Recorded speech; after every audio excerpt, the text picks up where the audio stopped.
पर्यटक एवं तीर्थ स्थलों के लिए लोकप्रिय बिहार प्रांत की पावन भूमि वैशाली नगर, जहां 2616 वर्ष पूर्व अवतरित हुए जैन धर्म के 24वें तीर्थंकर और वर्तमान शासन नायक भगवान महावीर स्वामी की जन्म स्थली के नाम से विश्व में सुशोभित है। इस तीर्थ पर अनेक प्राचीन जैन मंदिर स्थित है, जिस कारण ये तीर्थ संपूर्ण जैन समाज की आस्था का प्रमुख केंद्र माना जाता है। क्षेत्र पर यात्रियों के लिए भोजन एवं आवास की समुचित व्यवस्थाएं हैं। तीर्थ क्षेत्र के दर्शन कर अपने जीवन को सार्थक करें। बिहार के पटना से वैशाली की दूरी महज 70 किलोमीटर है, जहां बड़ी ही आसानी के साथ देश के कोने कोने से भक्त पहुंचकर प्रभु दर्शन का लाभ प्राप्त करते हैं। आप भी ऐसे अति प्राचीन तीर्थ का दर्शन वंदन कर स्वयं को धन्य करें।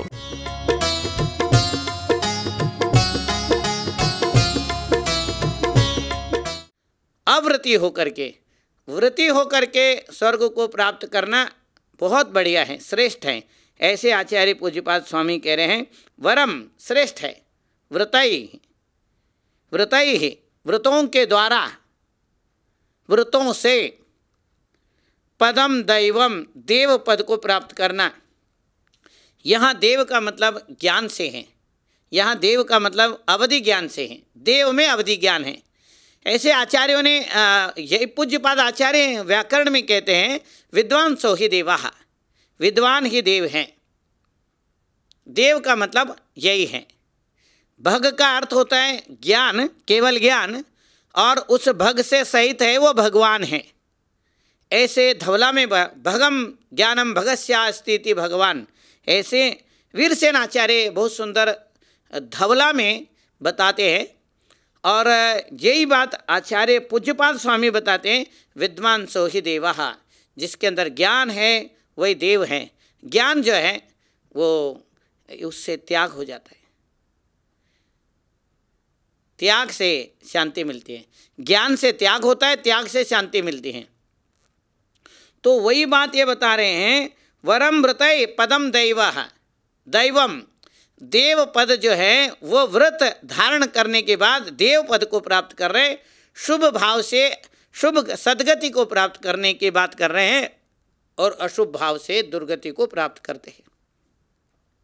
दृष्टि स्वयं पे रख के, अंतरात्मा यदि परमात्मा पे दृष्टि रखेंगे तो स्वर्ग आदि सुख अपने आप मिल जाते हैं।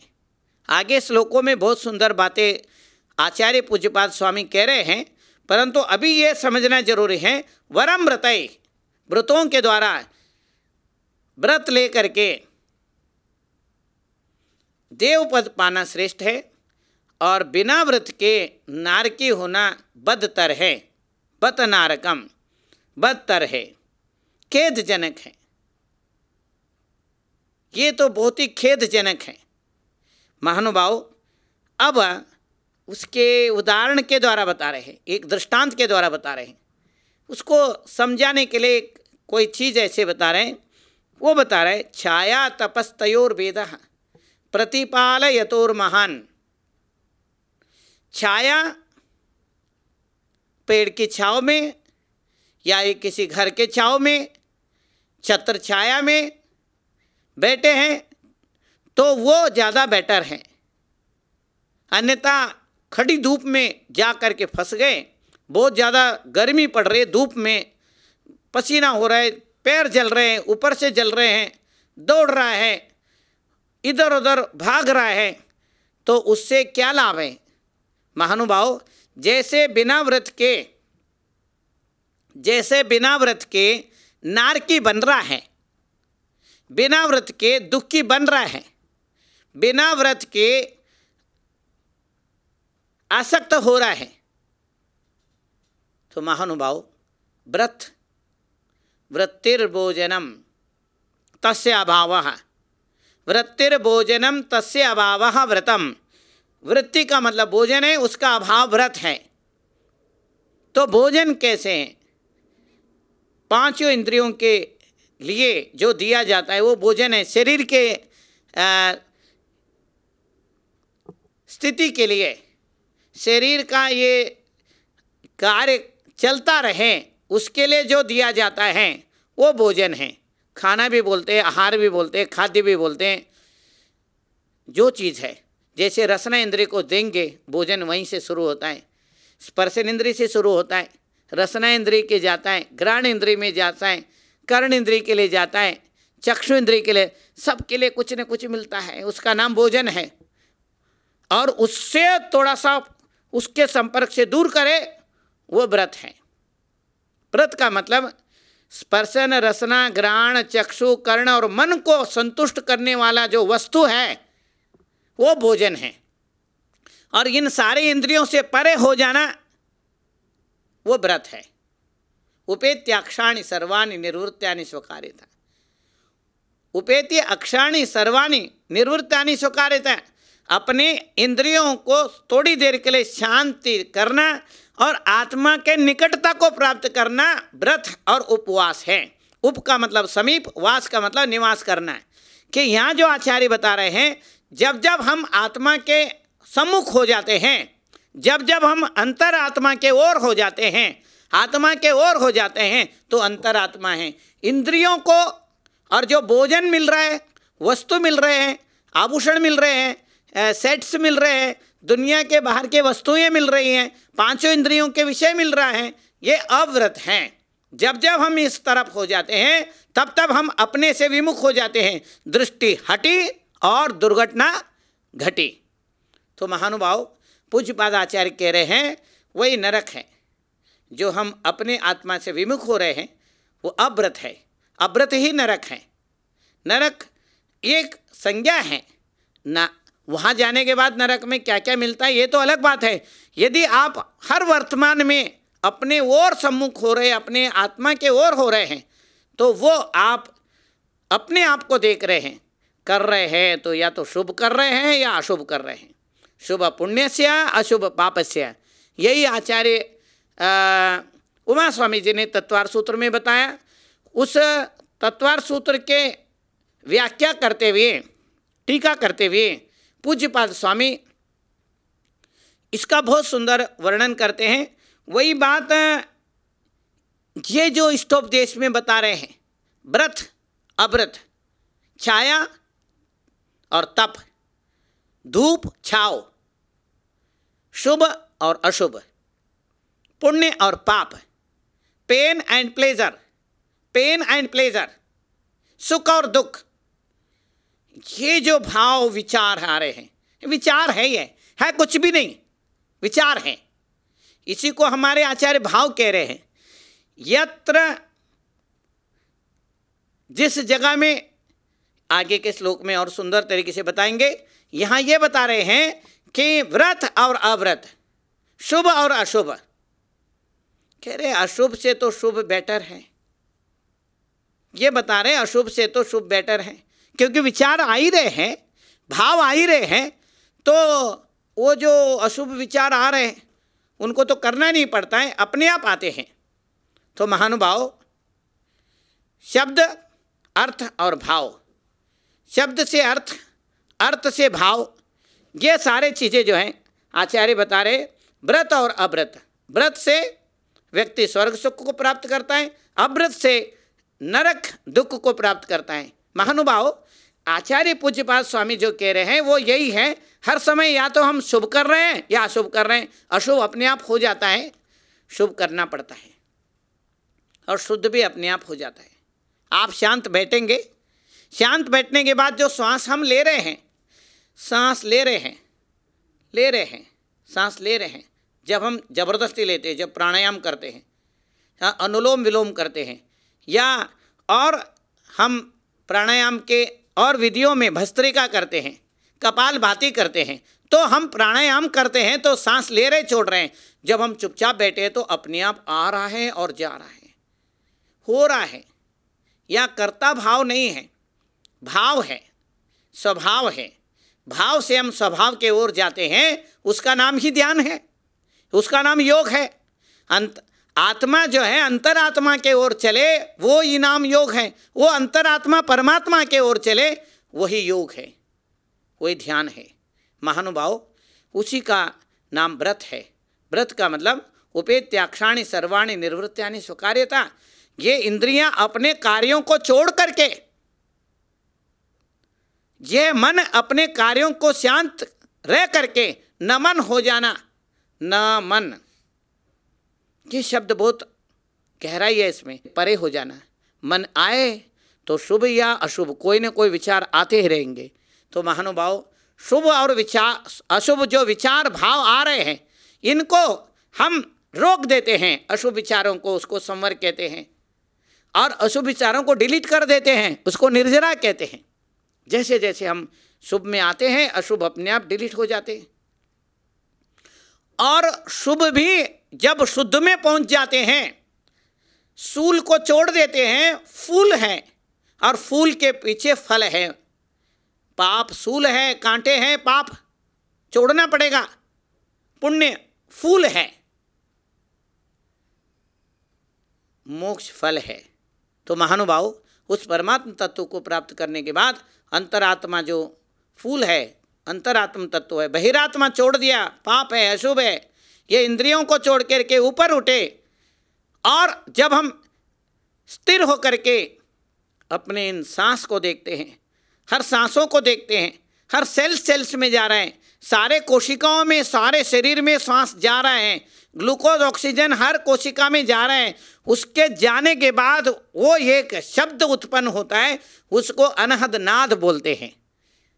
उस अनहद नाद को हम आँख और कान बंद करके सुन सकते हैं। उस आँख और कान दोनों इंद्रियों को, कर्ण इंद्रिय और चक्षु इंद्रिय को कम करके केवल हम अपने भीतर देखते हैं, ध्यान करते हैं। वही शुभ ध्यान, आपके विचार अशुभ से बचा के शुभ में आ करके व्यवहार, जो चारित्र जिसे कहते हैं, उस बात को सार्थक करते हैं। यही व्रतों की सार्थकता है। व्रत पांचों इंद्रियों को शांति दे करके, शांत होकर के भीतर के आवाज़ को सुने, जो आत्मा को, अंतरात्मा को परमात्मा के ओर ले जाता है, उसी नाद को हम कहते हैं अनहद नाद। और वो जो नाद है, कान बंद करने के बाद, आंख बंद करने के बाद, सारे इंद्रियों के द्वार बंद करने के बाद भीतर के ओर ले जाता है, अंतरात्मा को आत्मा से मिला देता है। वही अंतरात्मा परमात्मा के ओर जाने का रास्ता, जो मोक्ष मार्ग है, सम्यक दर्शन, सम्यक ज्ञान, सम्यक चारित्र के ओर ले जाता है, वही व्रत है। और बाकी अव्रत हैं, अव्रत को छोड़ करके व्रत के ओर जो जाता है, आनंद के ओर जो जाता है, अज्ञानता से ज्ञान के ओर जो चलता है, वही बात पूज्यपाद आचार्य कह रहे हैं।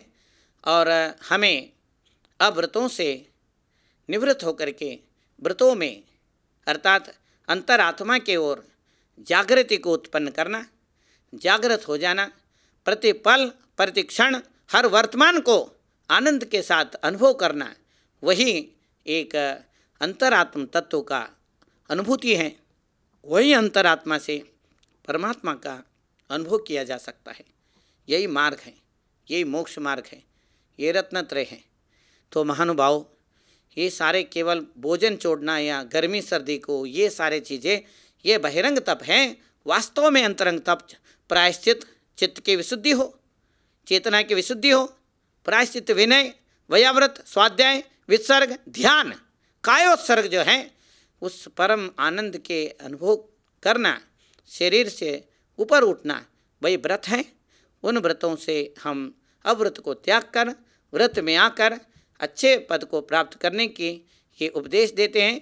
देवत्व को प्राप्त करना, छाया में खड़े होकर के अपने सारे कार्यों को करने की बात पूज्यपाद आचार्य कहते। मंगलम भगवान वीरो, मंगलम गौतमो गणे, मंगलम कुंद कुंदाद्यो, जैन धर्मोस्तु मंगलम, जीव धर्मोस्तु मंगलम।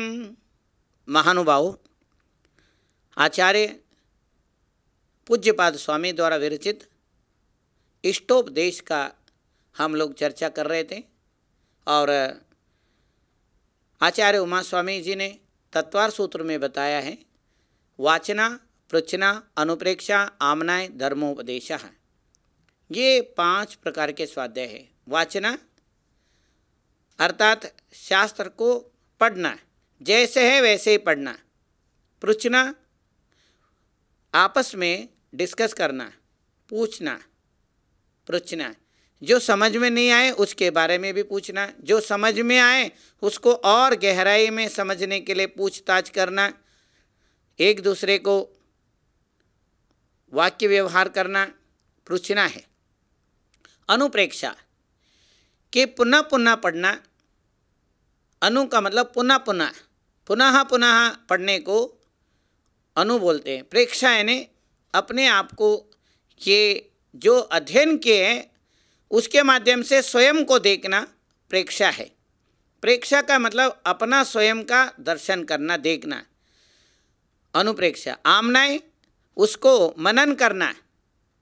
मनन का मतलब मन से परे होकर के चेतना के स्तर पे जाके देखना। मनन, मन नहीं होना मनन है। मनन का मतलब मन का नहीं होना, मन ना, मनना। ऐसे नमन, हम हाथ जोड़ते हैं और सिर झुकाते हैं और कहते हैं नमन कर रहे हैं। नमन का मतलब यही है न मन, मन को अलग करना, जिसके अंदर कषाएँ हैं, जिसके अंदर चिंताएं हैं, जिसके अंदर शुभ अशुभ विचार हैं, ये सब मन में हैं। थोड़ी देर के लिए मन से परे होकर के, तन मन से ऊपर उठ करके चेतना के स्तर पे पहुंचने का नाम नमन है। मनन का मतलब ये है। आमनाई। फिर धर्मोपदेश। जो मनन कर सकता है वो धर्मोपदेश कर सकता है। स्वाध्याय का ये श्रेष्ठ और उत्कृष्ट अंग है। जो हमने अध्ययन किए हैं उसको आत्मसात करना, उसको अपने जो ज्ञान है उस ज्ञान के द्वारा ज्ञान के आवरण को हटाना, वो आमनाएं हैं। और उस आवरण के हटने के बाद उसको और बढ़ावा मिले, वो और प्रस्फुटित हो जाए, उसके जो आवरण है और स्वच्छ हो जाए, उसका नाम धर्मोपदेश है। महानुभाव, अब आचार्य पूज्यपाद स्वामी इतने सुंदर बातों में समझा रहे हैं जो भाव किस तरीके से होते, भावों का कितना पावर है भाव में। ये विचारी तो है जो सूक्ष्म रूप में हम विचारों को स्मरण में रखते हैं।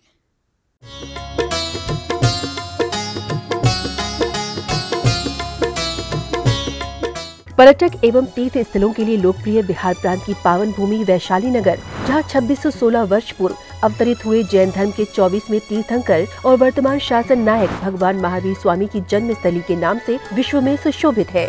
इस तीर्थ पर अनेक प्राचीन जैन मंदिर स्थित है, जिस कारण ये तीर्थ संपूर्ण जैन समाज की आस्था का प्रमुख केंद्र माना जाता है। क्षेत्र पर यात्रियों के लिए भोजन एवं आवास की समुचित व्यवस्थाएं हैं। तीर्थ क्षेत्र के दर्शन कर अपने जीवन को सार्थक करें। बिहार के पटना से वैशाली की दूरी महज 70 किलोमीटर है, जहां बड़ी ही आसानी के साथ देश के कोने कोने से भक्त पहुंचकर प्रभु दर्शन का लाभ प्राप्त करते हैं। आप भी ऐसे अति प्राचीन तीर्थ का दर्शन वंदन कर स्वयं को धन्य करें।